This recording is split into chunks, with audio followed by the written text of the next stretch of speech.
First off, we've had the news that Brighton is in Tier 2 and you're going to have fans back at the stadium from a week on Saturday. How much of a difference do you think that will make to you and the players? Well, I just think generally it's fantastic news. It's been a long time. We had a game against Chelsea with a couple of thousand in the, I think it was the pre-season phase, which was a really positive event. The crowd were fantastic, even though it wasn't, of course, not full. But it's such a difference. We've been playing in empty stadiums, so I think it's really, really good news, and we're looking forward to seeing our fans. Of course, they're the most important people at the club. They're the biggest relationship at a football club is the one between the supporters and the players. So to have them around is just, I think it's amazing for everybody, great for football. At the moment, half the clubs in the Premier League won't be able to have fans in their grounds, and also there won't be any away fans. So do you think the clubs who will have fans, will they have kind of advantage over the other clubs?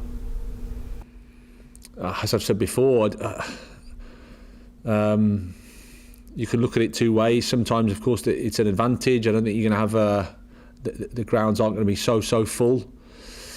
I think at the moment, rather than looking at the small minutiae of a slight advantage or not, I think you've got to look at the bigger picture and go, it's great news that supporters are coming back into football grounds. We understand why it's going to be a little bit complicated at the moment with the tier system, which is in place because we're in the middle of a pandemic. So rather than zooming into the advantage or disadvantage, I just think it's great news for football that we've got supporters back, and hopefully that can be the start of everybody having supporters back, and then we can work towards full stadiums again. Can I just ask you your reaction to the news yesterday that Diego Maradona died? Incredibly sad. He is an iconic figure in football. I remember watching him in the 1986 World Cup, and it was just an amazing experience as an 11-year-old, just watching him play football. It was like you see football in a completely different way. He was amazing, and of course, thoughts go out to his family. What a life he led. What a legend he is. Just looking ahead to Saturday's game, obviously Liverpool have quite a few injury concerns at the moment. Is there ever a good time to be playing a side like Liverpool? Well, there's never a good or bad time. There's just a time to play them, and our time is now, and we have to we have to play well. They've got some problems, of course, but they've also got a lot of solutions, so we say, and world-class players still available for them. So and they'll be looking to bounce back, I guess, from the disappointment last night and build on what I thought was a fantastic performance against Leicester. So they're the champions. They were the Premier League champions. They were the champions of Europe. Incredible manager, incredible squad. So my respect for them is huge, and therefore whenever you play them, you've got a massive test. Jurgen Klopp has said a few times that he's unhappy that the game has been played at 12:30 on Saturday. Do you think he has a point when it comes to the timing of the game? Yeah, I can understand where he's coming from, because he's playing a Champions League game on a Wednesday night and then has to play the early game on the Saturday. I get that. And I also get the challenge of TV and revenue and all the rest of the things. But yeah, certainly that those top teams have got challenges with Europe. That's why I voted at the start for 5 subs, because I think that doesn't necessarily fix the problem, but it can help. Unfortunately, we didn't pass that through as a league, and And then it's just historically, culturally in this country, we're used to Saturday, Wednesday, Saturday, Tuesday, Saturday, Wednesday, Saturday, Tuesday, and it's part of the challenge of playing over here in the UK. The bit for Jurgen, which I get, is 12:30 seems an extreme one when you've played at 8 o'clock on a Wednesday night. So yeah, I understand. Thanks very much, mate. Cheers. Hi Graham, what's your team news ahead of the weekend? Well, we've got a couple coming back. Leo Trossard will be available in the squad. He's trained a couple of times with us, so that's good news. Adam Lallana, we still need to give him a bit more time after the weekend. Salah had a slight feeling on his ankle, but nothing too bad, we don't think, so he should be okay. Apart from that, we're pretty much as we were against Aston Villa. With Adam, he seems a very intelligent footballer and he knows the inner workings of Liverpool.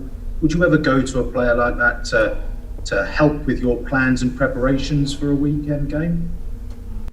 Well, I mean, we talk a lot generally anyway, so it's only normal that you would chat to him about somewhere where he spent 7 years of his career, however long it is. I'm pretty sure it's that long. So yeah, we've had slight chats, but he's a player, and that's his responsibility. And my responsibility is as a coach is try to to pick the right team and to put an idea together that gives us a chance in the game. But yeah, it would be a bit I think foolish of me not to use Adam as a resource.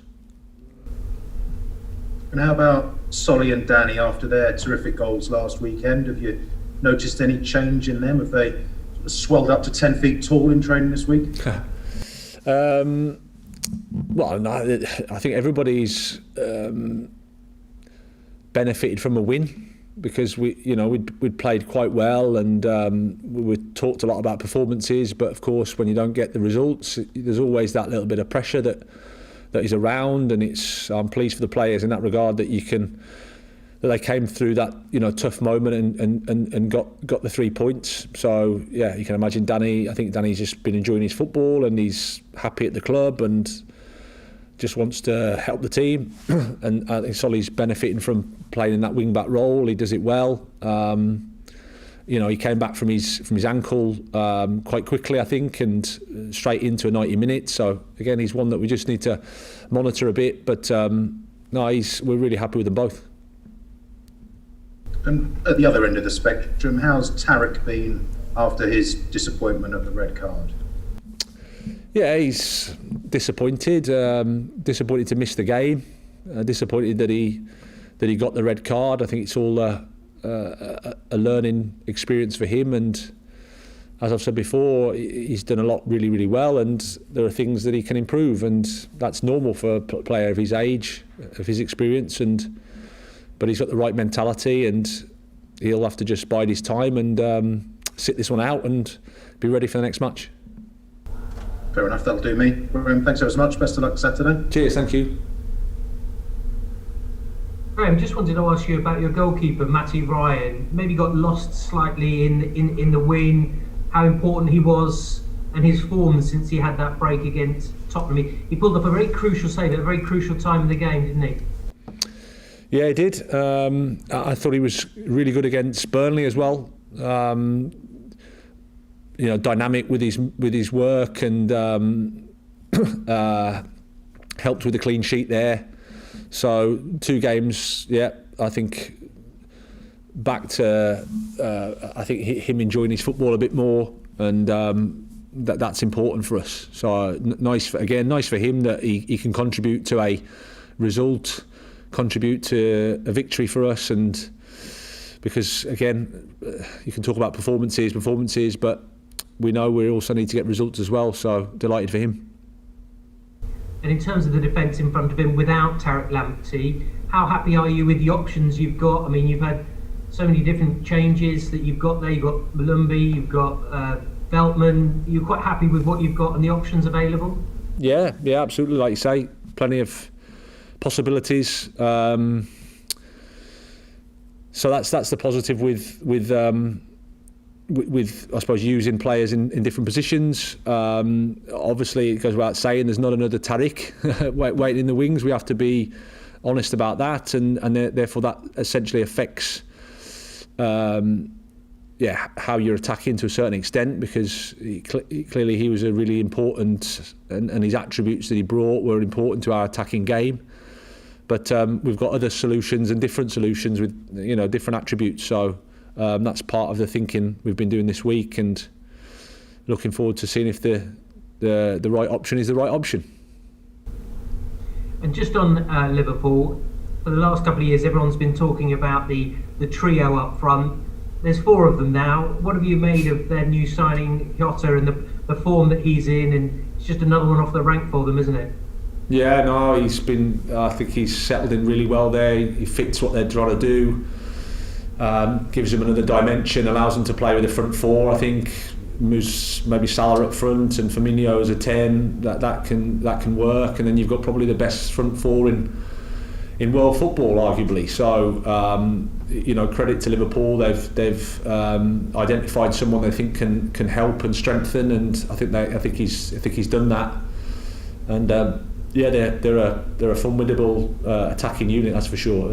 Even the team behind them, of course, but those 4 essentially are very dangerous. Lovely, thanks, Graham. Cheers, Johnny.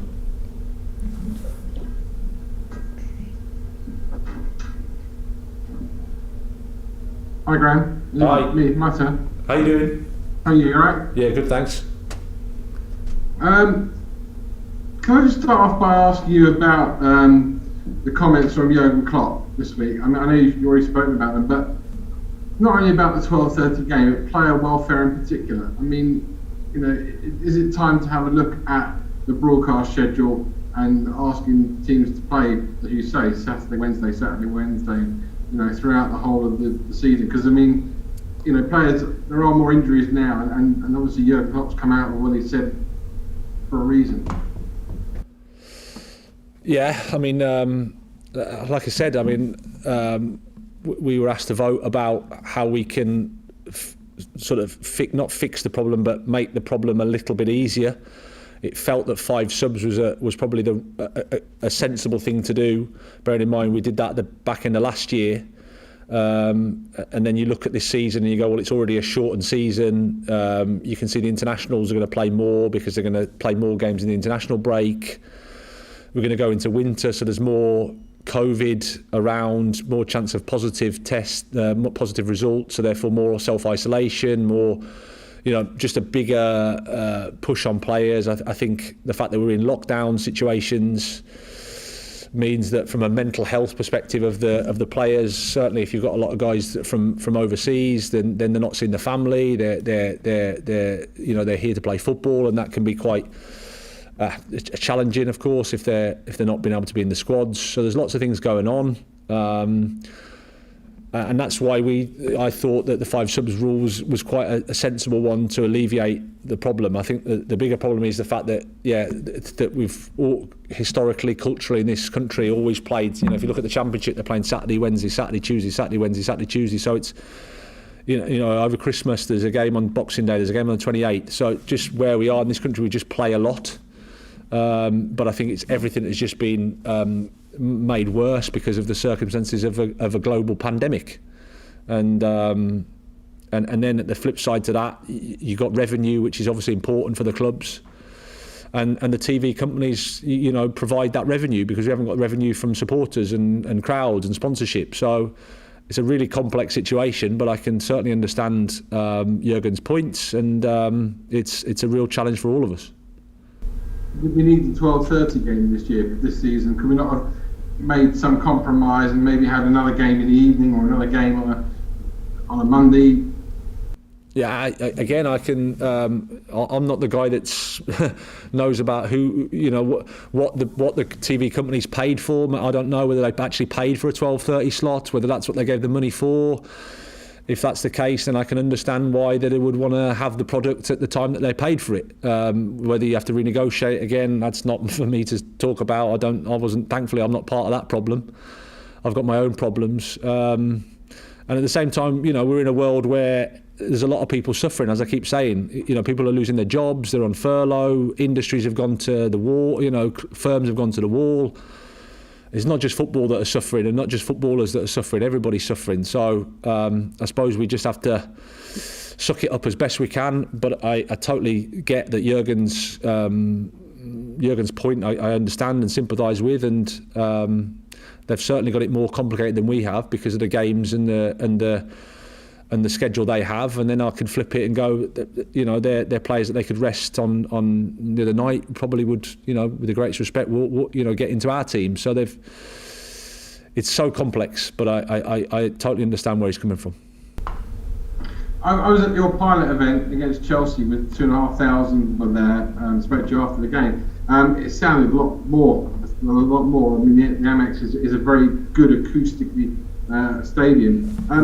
When the fans come back, do you think they're going to be mega supportive because they haven't been away for 9 months? I mean, in fact, clubs can't wait to have them back and want to put their arms around them. Do you think the same will be said of fans? They'll be less fickle, so I put it that way. No, I don't think it's fickle. It's football fans, you know, they're always there to support the team. But again, it's an emotional game, and if the team aren't doing so well, clearly people get disappointed. That's human nature, and that's how it is. Yeah, I'm pretty sure everyone that's going to come, it will come with an enthusiasm and a desire to support the team because of what we've all been through. And I think it'll be amazing, fantastic atmospheres. Quite emotional, I think, in many ways, because you know, it just means that we've come through a lot, and we're coming out the back end of it, and hopefully we can get towards normality soon, which would be fantastic. So no, I've really missed the supporters. I think at first it was something that you had to do, and it's a bit of a novelty, and okay, you try and get your head around it, but then as time goes on, you miss the support so much, because for good or bad, and you accept that sometimes it isn't so good because you know, the team isn't doing so well, and that's life. But you know, wow, the supporters are just incredibly important. Last one, Maradona, obviously, you mentioned about the 86, the hand of God goal, the other brilliant goal as well. So was he the best player ever, in your opinion? You're a little bit younger than me, but you've seen him, you've seen all the greats since, you've probably seen a lot of the greats before. A little bit younger than you. Sorry, Armani. Oh dear, I don't think... I can only say for me, when I was watching, like I said, the 86 World Cup, I just remember, like it was like a light bulb moment, and I remember sitting in my lounge at home with Mum and Dad's and watching this guy play football and thinking, this is something different. I've never seen football like this.